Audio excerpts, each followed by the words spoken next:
জামাতি ইসলামে যোগদান করা ফরজ। জামাতি ইসলামে যোগদান না করলে তাকে হত্যা করা যাবে। জামাতি ইসলামে যোগদান না করলে তার জাহিলিয়াতের মৃত্যু হবে। জামাতি ইসলামে যে ব্যক্তি নাই সে ইসলাম থেকে বের হয়ে গেছে। যদি এই কথাগুলো জামাত ইসলামের ক্ষেত্রে প্রয়োগ করা যায় তাহলে জামাত ইসলামে যোগ দেওয়া জামাতবদ্ধ জীবনযাপন। আর যদি এই কথাগুলো জামাত ইসলামের ক্ষেত্রে প্রয়োগ করা না যায় তাহলে জামাতি ইসলামে যোগ দেওয়া যদি কোনো বাতিল বা অন্য কিছু না থাকে নেকির কারণ হতে পারে, কিন্তু জামাতবদ্ধ জীবনযাপন নয়। কথা কি আমার বুঝতে পারছেন আপনারা? আমি কি বুঝাতে পারছি? এবার চলেন আরও অন্য একটা দলের নাম বলি, তাবলিগ জামাত। যদি বলেন তাবলিগ জামাতে যোগ দেওয়া ফরজ, তাবলিগ জামাতে যে যোগ দেয়নি তাকে হত্যা করা যায়, তাবলিগ জামাত থেকে যে বিচ্ছিন্ন থাকবে সে জাহিলিয়াতের মৃত্যু হবে, তাবলিগ জামাত থেকে যে বের হয়ে যাবে সে ইসলাম থেকে বের হয়ে যাবে, যদি বলা যায় তাহলে তাবলিগ জামাতের সাথে থাকা জামাতবদ্ধ জীবনযাপন। আর যদি বলা না যায় তো তাবলিগ জামাতে যোগ দেওয়া নেকির কারণ হতে পারে যদি দলিলে প্রমাণিত হয় তাদের আমল এবং আকীদা, কিন্তু কখনোই জামাতবদ্ধ জীবনযাপন হতে পারে না। ওটাই জামাতবদ্ধ জীবনযাপন যার পরে কথাগুলো বলা যাবে, কেন এই কথাগুলো আল্লাহর নবী জামাতবদ্ধ জীবনযাপনের জন্য বলেছেন। এইবার আমি আমাদের আহলুল হাদিস এবং সালাফি আলেম ওলামার সম্মানে আমি আমাদের কোনো কারো নাম উল্লেখ করলাম না, কিন্তু আপনি এই উদাহরণ থেকে প্রয়োগ করে নিতে পারবেন যে কেউ যদি দাবি করে যে এইটার সাথে থাকা জামাতবদ্ধ জীবনযাপন এবং তার জন্য এই হাদিসগুলো প্রয়োগ করে, তাহলে এই জিনিসগুলো, এই হুকুমগুলো তারপর আরোপ করতে হবে। এই হুকুমগুলো যদি আরোপ না করা যায় তাহলে ওইটার সাথে থাকা জামাতবদ্ধ জীবনযাপন দাবি করা একটা মিথ্যা দাবি এবং হাদিসের উপর অত্যাচার। আমি বলেছি আসমানের নিচে জমিনের উপর সবচেয়ে মাজলুম হাদিসগুলোর এক হাদিস হচ্ছে জামাতবদ্ধ জীবনযাপনের হাদিস। এবার আসেন, জামাতবদ্ধ জীবনযাপন যেহেতু ফরজ সেহেতু জামাতবদ্ধ জীবনযাপনকে অবশ্যই সার্বজনীন হতে হবে। জামাতবদ্ধ জীবনযাপন যেহেতু ফরজ সেহেতু জামাতবদ্ধ জীবনযাপন করাটা অন্য কারো ইচ্ছার উপর নির্ভরশীল হওয়া যাবে না। কি বুঝলেন? আমি বলি সালাত আদায় ফরজ, তো পৃথিবীর যে কোনো প্রান্ত থেকে মানুষকে সালাত আদায় করতে পারতে হবে, নাহলে ফরজ মানুষ আদায় করবে কেমনে? যদি আমি সালাত আদায় করতে না পারি পৃথিবীর যে কোনো প্রান্ত থেকে, তাহলে ফরজটা আদায় করবে কেমনে? দুই, যেহেতু সালাত আদায় ফরজ সেহেতু কারো ইচ্ছার উপর নির্ভরশীল হবে সালাত আদায় করাটা, যে ভাই উমুকে আমাকে অনুমতি দিলে আমি সালাত পড়তে পারবো, উমুকে অনুমতি না দিলে সালাত পড়তে পারবো না, তাহলে ফরজ আমি আদায় করবো কেমনে? তাহলে এটা কারো ইচ্ছার উপর নির্ভরশীল হওয়া যাবে না, এটা ফরজ। জামাতবদ্ধ জীবনযাপন ফরজ, অতএব এটা হবে সার্বজনীন। পৃথিবীর যে কোনো প্রান্ত থেকে যে চাইবে সে জামাতবদ্ধ থাকতে পারবে, থাকতে পারতে হবে যেহেতু ফরজ, এবং কারো ইচ্ছার উপর নির্ভরশীল হওয়া যাবে না। তাহলে এটা কেমনে ফরজ হবে? মানুষ কেমনে এটাকে আদায় করবে? আল্লাহ কোনো কিছুই আরেকজনের ইচ্ছার উপর নির্ভরশীল করে দেয়নি, মানুষের নিয়তের উপর নির্ভরশীল করে দিয়েছে। যেগুলো মানুষের ব্যক্তিগত ইবাদত সেগুলো আল্লাহ মানুষের নিয়তের উপর নির্ভরশীল করে দিয়েছে। আপনি সিয়াম রাখলে আপনাকে কেউ আটকাতে পারবে না, আপনি সালাত আদায় করলে আপনাকে কেউ আটকাতে পারবে না। কিন্তু আপনি যদি বলে দেন যে জামিয়া সালাফিয়াতে যুক্ত হওয়া জামাতবদ্ধ জীবনযাপন আমি আপনাকে আটকাতে পারবো না, কথা বলে না যে আমি আটকাতে পারবো না, পারবো, তাহলে এটা কিসের জামাতবদ্ধ জীবনযাপন যে ফরজ আদায় করার জন্য আমার স্বাক্ষরের মুখাপেক্ষী থাকতে হবে আপনাকে? বুঝেননি মনে হয় আপনি। এটা কিসের জামাতবদ্ধ জীবনযাপন যে ফরজ আদায় করার জন্য আপনি আমার মুখাপেক্ষী হবেন? এ কোন আল্লাহর বিধান? এ কোন রসুলের বিধান? যেই ফরজ বাস্তবায়ন উনি বলে দিলেন, আর ওই ফরজ বাস্তবায়ন করার জন্য আমাকে মানুষের ইচ্ছার নির্ভরশীল হতে হবে? আমি তো আল্লাহর বান্দা, আল্লাহর গোলাম। কেন আল্লাহ আমাকে স্বাধীনভাবে জামাতবদ্ধ হতে দিবেন না? কেন দিবেন না? কেন অন্যের ইচ্ছার উপর নির্ভরশীল করে রাখবেন? এটা অযৌক্তিক। তাহলে অবশ্যই জামাতবদ্ধ জীবনযাপনকে সার্বজনীন হতে হবে, এবং জামাতবদ্ধ জীবনযাপনকে কারো বাপের পৈতৃক সম্পত্তি বানানো যাবে না, কোনো প্রতিষ্ঠানের পৈতৃক সম্পত্তি বানানো যাবে না, কোনো ব্যক্তি, গোষ্ঠী, দল, সংগঠন, ফাউন্ডেশন, সংস্থা, দেশ, কোনো আলেম, কোনো শায়েখ কারো পৈতৃক সম্পত্তি বানানো যাবে না। এটা বান্দার সাথে আল্লাহর সম্পর্ক জামাতবদ্ধ জীবনযাপন। বান্দা চাইলেই পারবে জামাতবদ্ধ জীবনযাপন করতে। কিভাবে পারবে? রাসূল সাল্লাল্লাহু আলাইহি ওয়াসাল্লামের হাদিস থেকে আমি দলিল দিব, একদম বক্তব্য সারমর্ম, দুইটা মানে 10 থেকে 15 মিনিট সময় লাগবে এই বক্তব্য আপনার বুঝতে, এত সহজে আমি আপনাকে বুঝিয়ে দেব। দুটো বিষয়ের মাধ্যমে আপনি জামাতবদ্ধ থাকতে পারবেন। এক, দুটোরই পিছনে দলিল দিব। এক, 5 ওয়াক্ত সালাতে জামাতবদ্ধ থাকা। 2, রাষ্ট্রের আনুগত্যে থাকা। প্রথমত 5 ওয়াক্ত সালাতে জামাতবদ্ধ থাকার দলিল দেই। আবু দারদা রাদিয়াল্লাহু তাআলা আনহু থেকে বর্ণিত, তিনি বলেন, সামি'তু রাসূলুল্লাহ সাল্লাল্লাহু আলাইহি ওয়াসাল্লাম মা মিন সালাসাতিন ফি ক্বরিয়াতিন, এমন কোনো গ্রাম, এমন কোনো মরুভূমি যেখানে মাত্র 2 জন থেকে 3 জন মুসলমান বাস করে। এমন কোনো গ্রাম, এমন কোনো মরুভূমি, এমন কোনো জঙ্গল, এমন কোনো দ্বীপ যেখানে 2 থেকে 3 জন মুসলমান বসবাস করে, তাদের উপর ফরজ যে তারা আজান এবং ইকামত দিয়ে জামাত কায়েম করবে। আল্লাহ নবীর হাদিস। যদি তারা এই ফরজ বিধান বাস্তবায়ন না করে, যে কোনো একটা গ্রামে, কোনো একটা শহরে 2 জন মুসলমান আছে কিন্তু আজান ইকামত দিয়ে জামাত কায়েম করছে না, তাহলে পালবিহীন ভেড়াকে যেভাবে নেকড়ে বাঘে খেয়ে ফেলে, এই জামাত বিচ্ছিন্ন ব্যক্তিকে ওইভাবে শয়তান খেয়ে ফেলবে। আল্লাহর নবী সরাসরি জামাতের কথা বলেছেন, ফাআলাইকা বিল জামাআহ, তোমাকে 5 ওয়াক্ত সালাতের জামাতে অংশগ্রহণের মাধ্যমে জামাতবদ্ধ থাকতেই হবে। রাসূল সাল্লাল্লাহু আলাইহি সাল্লামের হাদিস। আর একটি হাদিস শুনুন, ইন্না শাইতানা যিবুল ইনসান কাযিবিল গানাম ফাইয়াকুম ওয়াশআব ওয়া আলাইকুম বিল জামাআহ ওয়াল আম্মাহ ওয়াল মসজিদ। রাসূল সাল্লাল্লাহু আলাইহি ওয়াসাল্লাম বলছেন, শয়তান মানুষের জন্য নেকড়ে বাঘের মতো। নেকড়ে বাঘ যেভাবে জামাত বিচ্ছিন্ন ছাগলকে খেয়ে ফেলে, শয়তান ওইভাবে জামাত বিচ্ছিন্ন মানুষকে খেয়ে ফেলবে। অতএব আমি তোমাদেরকে আদেশ দিয়ে যাচ্ছি, তোমাদেরকে মসজিদের সাথে সম্পৃক্ত থাকার জন্য, বিল মসজিদ, ফাআলাইকুম বিল মসজিদ, তোমাদেরকে আমি আদেশ দিয়ে যাচ্ছি তোমরা মসজিদের সাথে সম্পৃক্ত থাকো 5 ওয়াক্ত সালাতে। 2 জন মুসলমান হলেও আজান এবং ইকামত দিয়ে জামাতে সালাত আদায় করো। রাসূল সাল্লাল্লাহু আলাইহি সাল্লামের এই 2টা হাদিস জ্বলন্ত প্রমাণ যে জামাতবদ্ধ জীবনযাপনের সর্বনিম্ন স্বরূপ হচ্ছে 5 ওয়াক্ত সালাতে জামাতে মসজিদে আদায় করা। মসজিদবদ্ধ জীবনযাপন জামাতবদ্ধ জীবনযাপনের স্বরূপ। কেন? মসজিদবদ্ধ জীবনযাপন সার্বজনীন। রাসূল সাল্লাল্লাহু আলাইহি ওয়াসাল্লাম বলে দিয়েছেন, জুইলাত লিয়াল আরজু মসজিদা, এই পৃথিবীর পূর্ব থেকে পশ্চিম, উত্তর থেকে দক্ষিণ আমার উম্মতের জন্য মসজিদ। বলেন আল্লাহু আকবার।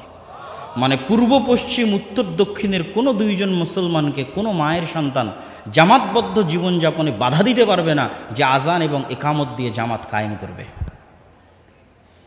এবং আমি আরও স্পষ্ট করে বলি আপনাকে বুঝার সুবিধার্থে, যে মনে করেন আমি তাবলিগ জামাতের আমির, মনে করেন আমি জামাত ইসলামের আমির, মনে করেন আমি জামাত ইসলামের রুকুন। আমি আবারও বলছি, আমি তাবলিগ জামাতের ভাইদের কষ্ট দেওয়ার জন্য নয়, জামাত ইসলামের ভাইদের কষ্ট দেওয়ার জন্য নয়, আমাদের ভাইদের সম্মানে আমি তাদের নাম বলছি না, আপনাদের বুঝার সুবিধার্থে বলতেছি অন্যদের নাম উদাহরণ হিসেবে। কেউ যদি এই দলগুলোর আমির হয়, রুকুন হয়, এবং সে যদি মসজিদবদ্ধ না থাকে, 5 ওয়াক্ত সালাতে মসজিদবদ্ধ না থাকে, তাহলে সে জামাতবদ্ধ নয়। কথা মনে হয় বুঝতে পারেননি? তাহলে সে জামাতবদ্ধ নয়। আর মনে করেন আমি আপনি আফ্রিকার জঙ্গল, ইউরোপের কোনো দেশ, কোনো অজানা অচেনা কোনো জঙ্গলে 2 জন মুসলমান বাস করে, আজান এবং ইকামত দিয়ে জামাত কায়েম করে। আর যদি অন্য কোনো ভুল ত্রুটি না থাকে, তাহলে দুনিয়ার কোনো দল, দুনিয়ার কোনো সংগঠন ওই ব্যক্তিকে জামাতবদ্ধ জীবনযাপন করেনি এই অপরাধে জান্নাতে যেতে বাধা দিতে পারবে না। ও সবচেয়ে বড় জামাতবদ্ধ জীবনযাপনকারী যে আজান ইকামত দিয়ে 5 ওয়াক্ত সালাত জামাতে কায়েম করেছে। একদম উদাহরণ দিয়ে পরিষ্কার করে দিলাম যে জামাতবদ্ধ জীবনযাপনের সর্বনিম্ন স্বরূপ 5 ওয়াক্ত সালাত মসজিদে। 2, রাষ্ট্রের আনুগত্য। মুসলমানের জান ও মালের নিরাপত্তা রক্ষার খাতিরে কেন্দ্রীয় শাসন ব্যবস্থার অধীনে থাকা ইসলামের দৃষ্টিতে ফরজ। 1 সেকেন্ডের জন্য নেতাবিহীন থাকা যাবে না, মানে রাষ্ট্রীয় ক্ষমতা সম্পন্ন নেতাবিহীন 1 সেকেন্ডের জন্য থাকা যাবে না। থাকলেই নিরাপত্তার অধপতন হবে, রক্ত প্রবাহিত হবে, মা বোন ধর্ষিতা হবে, যেমনটা সিরিয়াতে হচ্ছে, যেমনটা লিবিয়াতে হচ্ছে, যেমনটা ইয়েমেনে হচ্ছে। তারা রাষ্ট্রীয় নেতার বিরুদ্ধে অস্ত্র উত্তোলন করেছে। অস্ত্র উত্তোলন করাতে নিরাপত্তা ধ্বংস হয়ে গেছে। ধ্বংস হওয়াতে ইহুদি খ্রিস্টানের হাতেও অত মা বোন ধর্ষিতা হয়নি, অত মুসলমান হত্যা হয়নি। এক মুসলমানের হাতে যত মুসলমান নিহত হচ্ছে, বলেন নাউজুবিল্লাহ। এই জন্য কেন্দ্রীয় শাসন ব্যবস্থা ফরজ। তাহলে যেখানেই কেন্দ্রীয় শাসন ব্যবস্থা আছে আপনি বাস সেটাকে মেনে নিলেন, এটার জন্য কারো কাছে যাওয়া লাগবে না, কারো কাছে কিছু করা লাগবে না, আপনি মেনে নিলেন, তার বিরুদ্ধে অস্ত্র উত্তোলন করলেন না, আপনি জামাতবদ্ধ আছেন। রাষ্ট্রের অধীনে জীবনযাপন করা সার্বজনীন, সবার পক্ষে সম্ভব। যে পৃথিবীর যে প্রান্তে আছে যে কোনো মুসলমান তার উপরে থাকা কেন্দ্রীয় শাসন ব্যবস্থাকে মেনে নিল, ও জামাতবদ্ধ আছে। এবং জামাতবদ্ধ থাকার এটা সর্বোচ্চ স্তর। আপনি চলমান বর্তমান যে ফাসেক রাষ্ট্র আছে, তথা আমাদের মুসলিম রাষ্ট্রগুলো এখন ফাসেক রাষ্ট্র, এগুলো একটাও ইসলামী খেলাফার আদলে চলে না। ইসলামী খেলাফার ওপর গত কয়েকদিন আগে পাতিরাতে আমি বক্তব্য দিয়েছিলাম, এবং আর একটা হচ্ছে ব্রাইদে বক্তব্য দিলাম, যেখানে বলেছি যে 5 ওয়াক্ত সালাত মানে ইসলামী রাষ্ট্র নয়। যে একটা ইসলামী রাষ্ট্রে সবাই 5 ওয়াক্ত সালাত আদায় করে, এটা ইসলামী রাষ্ট্র নয়। একটা ইসলামী রাষ্ট্রে সবাই পর্দা করে, এটাও ইসলামী রাষ্ট্র নয়। ইসলামী রাষ্ট্র কোনটা? এগুলো তো থাকবেই, কিন্তু মৌলিকভাবে ইসলামী রাষ্ট্র কোনটা? যেই রাষ্ট্র তার শতভাগ নাগরিককে সমানভাবে ন্যায়পরায়ণতা, ন্যায় বিচার, সততা দিতে পেরেছে, ওটা ইসলামী রাষ্ট্র। তা আমাদের এগুলো তো ইসলামী রাষ্ট্র নয়, এগুলো তো ফাসেক রাষ্ট্র। এখানে না দিন আছে, না ধর্ম আছে, না এখানে মানুষের ন্যায় বিচার আছে। কিন্তু এই ফাসেক রাষ্ট্র জামাতবদ্ধ জীবনযাপনের স্বরূপ হতে পারে যতক্ষণ এই ফাসেক রাষ্ট্রকে আপনি কাফের না বলছেন, যতক্ষণ এই ফাসেক রাষ্ট্রকে আপনি দারুল কুফুর না বলছেন, যেটা দারুল কুফুর হয়ে গেছে, এর যে নেতা সে কাফের হয়ে গেছে, এটা ওপেন ঘোষণা দিয়ে বলতে হবে। তবেই আপনি আর একটা 10 জন 15 জন মিলে জামাতবদ্ধ জীবনযাপনের স্বরূপ দাঁড় করাতে পারবেন। তবেই আপনি আর একটা দায়িত্ব নিয়ে বলতে পারবেন যে হ্যাঁ, আমার এটা জামাতবদ্ধ জীবনযাপন, আমি এটার নেতা, তোমরা আমার আনুগত্য করো, তোমরা আমার কথা শোনো। এটা কখন বলতে পারবেন? তখনই বলতে পারবেন যখন এই রাষ্ট্রকে আপনি কাফের রাষ্ট্র বলে দিবেন, এই রাষ্ট্রের নেতাকে কাফের বলবেন, এই রাষ্ট্রকে দারুল কুফর বলবেন। কিন্তু যখন এই রাষ্ট্রকে দারুল কুফর বলবেন না, এই রাষ্ট্রের নেতাকে কাফের বলবেন না, ফাসেক মুসলিম বলবেন, ফাসেক মুসলিম রাষ্ট্র বলবেন, আবার আপনি 10-15 জন মিলে বলবেন যে না, আমার এটা জামাতবদ্ধ জীবনযাপন, সেটা জামাত ইসলামী হোক, সেটা তাবলিগ জামাত হোক, আর যেই হোক, তখন সবচেয়ে বড় সমস্যা কি দাঁড়াবে জানেন? রাসূল সাল্লাল্লাহু আলাইহি ওয়াসাল্লাম বলেছেন, একই এলাকায় একই সাথে 2 জন যদি নেতৃত্বের দাবিদার হয়, আনুগত্যের দাবিদার হয়, রাষ্ট্রীয় ক্ষমতার দাবিদার হয়, জামাতের দাবিদার হয়, তাহলে আর একজনকে তোমরা হত্যা করো। এখন কোথায় যাবেন? একই সাথে একই জায়গায় একই এলাকায় রাষ্ট্রীয় ক্ষমতার দাবিদার, জামাতবদ্ধ জীবনযাপনের দাবিদার, ইমারাতের দাবিদার একের অধিক ব্যক্তি হতে পারবে না। যদি আমি আজকে এখানে একটা নতুন ইমারত খুলতে চাই, আল ইমারা আল ইসলামিয়াহ বে আফগানিস্তান, এরকম আজকে আমি আবদুল্লাহ আজকে এখানে নতুন একটা ইমারত খুলবো আপনাদেরকে নিয়ে, আল ইমারা আল ইসলামিয়া বে বাংলাদেশ, এটা কখন খুলতে পারবো? আপনাদের কাছে বায়াতও নিতে পারবো, আপনারা আমার অধীনে আমার অনুসরণও করতে বাধ্য, আমার সাথে জিহাদও করতে বাধ্য। এটা কখন করতে পারবো? যখন আমি ওপেন ঘোষণা দিব এই রাষ্ট্র কাফের, এই রাষ্ট্রের নেতা কাফের। বুঝেননি মনে হয় আমার কথা? এটা যদি আমি ওপেন ঘোষণা না দিতে পারি, তাহলে এটা তো আমার মুনাফিকি। ঘোষণাও দিতে পারছি না, আবার আমি আর একটা জামাত কায়েম করে রেখেছি যে আমি এটা আমার সাথে থাকলে তোমরা জামাতবদ্ধ জীবনযাপন করবো, আমার আনুগত্য করা তোমাদের জন্য জরুরি, যেমন আল্লাহ রাসূলের আনুগত্য করা জরুরি। এটা একসাথে দুটো যদি হয়ে যায়, রাসূল সাল্লাল্লাহু আলাইহি ওয়াসাল্লাম বলেছেন আরেকজনকে হত্যা করতে হবে। আর জামাতবদ্ধ জীবনযাপনের যে রাষ্ট্র, এই রাষ্ট্রের যিনি দায়িত্বশীল হবেন, যিনি দাবি করবেন যে আমি জামাতবদ্ধ রাষ্ট্রের একজন প্রাইম মিনিস্টার বলেন, আমির বলেন, প্রধানমন্ত্রী বলেন, মালিক বলেন, বাদশাহ বলেন, ওয়াজির বলেন, অবশ্যই তার হুদুদ বাস্তবায়ন করার ক্ষমতা থাকতে হবে। হদ জারি, চুরি করলে হাত কাটতে পারবে, জেনা করলে রজম করতে পারবে, এটা থাকতে হবে। এটা ছাড়া ইসলামের ইতিহাসে গত 1400 বছরে পাওয়া যায় না যে কারো কাছে এরকম রাষ্ট্র ক্ষমতা নাই, হুদুদ বাস্তবায়ন করার ক্ষমতা নাই, আর সে জামাতবদ্ধ জীবনযাপনের দাবিদার হয়ে আছে এবং মানুষের আনুগত্যের দাবিদার হয়ে আছে। এটা ইসলামের ইতিহাসে গত 1400 বছরে পাওয়া যায় না। এবার আমি আমার বক্তব্যের শেষের দিকে চলে আসি। তাহলে আমাদের অবস্থান কি? অনেক সময় অনেকেই ভুল বুঝে যে আমরা হয়তো সংগঠন বা দল বিরোধী কথা বলি। না, ওয়াল্লাহে আমরা সংগঠন বা দল বিরোধী নই, কখনোই না। আমি বক্তব্যের শুরুতে আপনাকে উদাহরণ দিতে দিতে জামিয়া সালাফিয়ার কথা বলেছি, উদাহরণ দিতে দিতে সালাফি কনফারেন্সের কথা বলেছি, জামাত ইসলামের কথা বলেছি, তাবলিগ জামাতের কথা বলেছি। যদি 3টা বা 4টা শর্ত আমরা পূরণ করতে পারি, তাহলে যে কোনো প্রকার দল সংগঠন করলে ইসলামের জন্য নেকি হবে। সেই 3-4টা শর্ত কি? নির্দিষ্ট কোনো দল বা সংগঠনকে জামাতবদ্ধ জীবনযাপনের মানদণ্ড মনে করা যাবে না। নির্দিষ্ট কোনো দলের জন্য জামাতবদ্ধ জীবনযাপনের হাদিসগুলো প্রয়োগ করা যাবে না। প্রয়োগ করলে এটা আল্লাহর নবীর উপর অযথা মিথ্যা অপবাদ দেওয়া হবে। শুধু হাদিসগুলোকে বিকৃত করা হবে, অযথা হাদিসগুলো নিয়ে টানাছাড়া করা হবে। সবাই করছে। জামাত ইসলামের ভাইরাও জামাতবদ্ধ জীবনযাপনের বই লিখেছে, তারা তাদের দলে যুক্ত হওয়াকে জামাতবদ্ধ জীবনযাপন বলেছে। তাবলিগ জামাতের মধ্যে যখন 2 ভাগ হয়ে গেল, মাওলানা সাদ কান্ধেলিবি, তখন তার অনুসারীরা বড় বড় বই লিখলেন জামাতবদ্ধ জীবনযাপনের উপর, আর তাবলিগ জামাতের সাথে থাকাকে জামাতবদ্ধ জীবনযাপন বললেন। এভাবে সবাই যদি আমরা আমাদের সাথে থাকাকে জামাতবদ্ধ জীবনযাপন বলি, তাহলে সব মুসলমান হত্যার যোগ্য অপরাধী। বুঝেননি মনে হয়? সব মুসলমান কিসের যোগ্য অপরাধী? হত্যার যোগ্য অপরাধী, আল্লাহর নবীর হাদিস অনুযায়ী। সুতরাং এই পাগলামি করা যাবে না, এই পাগলামি থেকে আমাদের বের হয়ে আসতে হবে।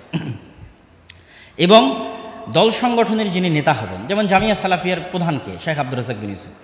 শেখ আব্দুর রাজ্জাক বিন ইউসুফ যদি বলে যে আল্লাহর নবী এটা বলেছে যে তোমরা আমার অনুসরণ করলে আল্লাহ রাসূলের অনুসরণ হবে, আমার অনুসরণ না করলে যে মারা যাবে ও জাহিলিয়াতের মৃত্যু হবে, আমার অনুসরণ না করে যে চলবে তার এই হবে, তার এই হবে, এটা যদি শেখ আব্দুর রাজ্জাক বিন ইউসুফ বলে, তাহলে এটা বেদাত হয়ে যাবে। এটা খুবই দুঃখজনক। উনি আব্দুর রাজ্জাক বিন ইউসুফের কথা তখনই বলতে পারবে যখন উনি রাষ্ট্র ক্ষমতার মালিক হবে। বুঝেননি মনে হয় আমার কথা? উনি যেদিন ক্ষমতা পেয়ে যাবে সেই দিন বলতে পারবে যাই তোমরা আমার অনুসরণ না করলে সবগুলোর জাহিলিয়াতের মৃত্যু হবে, বলতে পারবে। এই মুহূর্তে উনি এই কথা বলতে পারবেন না, এবং ওনার জন্য আল্লাহ রাসূলের এই হাদিসগুলো প্রয়োগ করতে পারবেন না। করলে এটা আল্লাহ রাসূলের হাদিসের উপর অত্যাচার হবে, জুলুম হবে। এটা ভারত উপমহাদেশের শুধু না, কিভাবে এটা তৈরি হয়েছে আমি সেটাও বলবো। দল সংগঠনের উপর ভিত্তি করে পরস্পরের ভ্রাতৃত্বের মানদণ্ড তৈরি করা যাবে না, এবং নির্দিষ্ট কোনো দলকে ফেরকায়ে নাজিয়া মনে করা যাবে না। ফেরকায়ে নাজিয়া হচ্ছে মুক্তিপ্রাপ্ত জামাত, 70 এবং 72টার মধ্যে একটা মুক্তিপ্রাপ্ত জামাত। এই মুক্তিপ্রাপ্ত জামাতের অন্তর্ভুক্ত হওয়ার জন্য আমার কারো ইচ্ছার প্রয়োজন নাই, কারো অনুমতির প্রয়োজন নাই। বুঝেননি মনে হয় যে আমি কারো ইচ্ছার অনুমতি পেলে আমি মুক্তিপ্রাপ্ত জামাতের অন্তর্ভুক্ত হব? মানুষের রচিত কোনো গঠনতন্ত্র মানলে আমি মুক্তিপ্রাপ্ত জামাতের অন্তর্ভুক্ত হব?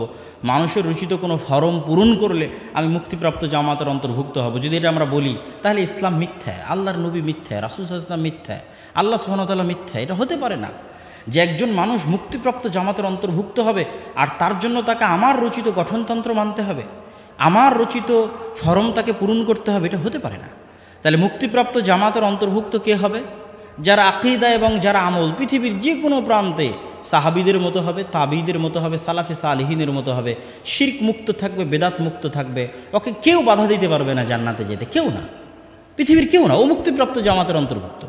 যেমন পৃথিবীর যে কোনো এক কোনায় বসে মানুষ যদি উচ্চারণ করে দেয় মুখে, আশহাদু আল্লা ইলাহা ইল্লাল্লাহ ওয়া আশহাদু আন্না মুহাম্মাদার রাসূলুল্লাহ, আমি সাক্ষ্য দিচ্ছি আল্লাহ সুবহানাহু ওয়া তাআলা ব্যতীত কোনো মাবুদ নেই, মুহাম্মদ সাল্লাল্লাহু আলাইহি ওয়াসাল্লাম আল্লাহর রাসূল এবং তার বান্দা, সে মুসলমান না? মুসলমান না।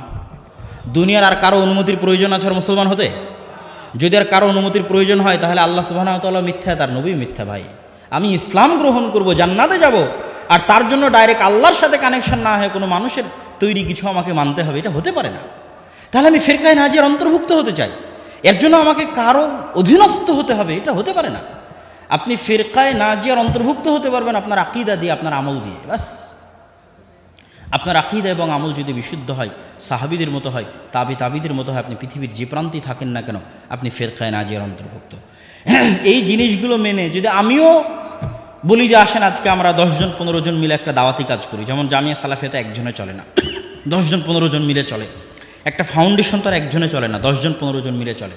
যদি এই শর্তগুলো বাস্তবায়ন করা যায়, তাহলে তখন মাদ্রাসার সাথে, ফাউন্ডেশনের সাথে, দলের সাথে, সংগঠনের সাথে, একটা লাইব্রেরির সাথে কোনো পার্থক্য থাকবে না। এগুলো সবগুলো কি ভাই? ফাউন্ডেশন কি, মাদ্রাসা কি, দল কি, সংগঠন কি, একটা লাইব্রেরি কি, ওয়াসিলাতুম মিন ওয়াসাইলিদ দাওয়াহ, এইগুলো সবই দাওয়াতি কাজ করার একটা মাধ্যম। কথা কি আমার বুঝতে পারছেন? এগুলো প্রত্যেকটাই যদি এই জিনিসগুলো বাধ্য না করে মানুষকে, যে কেউ, তাহলে এগুলোর মধ্যে কোনো পার্থক্য নাই। এগুলোর যে যেটার মাধ্যমে পারবে করবে, ও নেকি অর্জন করবে। এবং আপনাদেরকে আরও একটা জিনিস বলে যাই, ঐক্যবদ্ধ হওয়া। আমাদের অনেকেই বলে যে ঐক্যবদ্ধ কেন হচ্ছে না, ঐক্যবদ্ধ হওয়ার মূলনীতি কি? আমি যত বেশি পরিমাণ এই জিনিসটা নিয়ে গবেষণা করেছি, আমার কাছে তখনই এটি স্পষ্টভাবে ফুটে উঠেছে, রাষ্ট্র ক্ষমতা ছাড়া, লাঠি ছাড়া ঐক্যবদ্ধ হওয়ার কোনো রাস্তা পৃথিবীতে নাই। লাঠি লাগবে, লাঠি। লাঠি নাই, ঐক্যবদ্ধ হওয়া নাই। এক মায়ের 5 সন্তানকে আপনি একসাথে রাখতে পারবেন না লাঠি ছাড়া, পারবেন? যদি আপনার কাছে রাষ্ট্র ক্ষমতা থাকে, লাঠি থাকে, তবেই পারবেন। লাঠি এবং রাষ্ট্র ক্ষমতা না থাকলে পারবেন না। এবং এই মূলনীতি, লাঠি নাই, রাষ্ট্র ক্ষমতা নাই, তারপরে ঐক্যবদ্ধ হতে হবে, এটা সালাফদের যুগে ছিলই না। আয়েশা রাদিয়াল্লাহু তাআলা আনহা তার ঘরে বসে দার্স দিচ্ছেন, আবু হুরায়রা মসজিদে নববীতে দার্স দিচ্ছেন, আনাস বিন মালিক বসরায় দার্স দিচ্ছেন, আব্দুল্লাহ বিন আব্বাস মক্কায় দার্স দিচ্ছেন, আব্দুল্লাহ বিন আমর ইবনে আস মিশরে দার্স দিচ্ছেন, আব্দুল্লাহ বিন মাসউদ কুফায় দার্স দিচ্ছেন। এক একজনের ফতোয়া এক রকম। তো এনারা কি বিচ্ছিন্ন না ঐক্যবদ্ধ? বলেন কেন ঐক্যবদ্ধ, বলেন তো? জি, আচ্ছা, আকিদা মানাজ ঠিক আছে। আরেকটা কে কি যেন বললেন? আরেকটা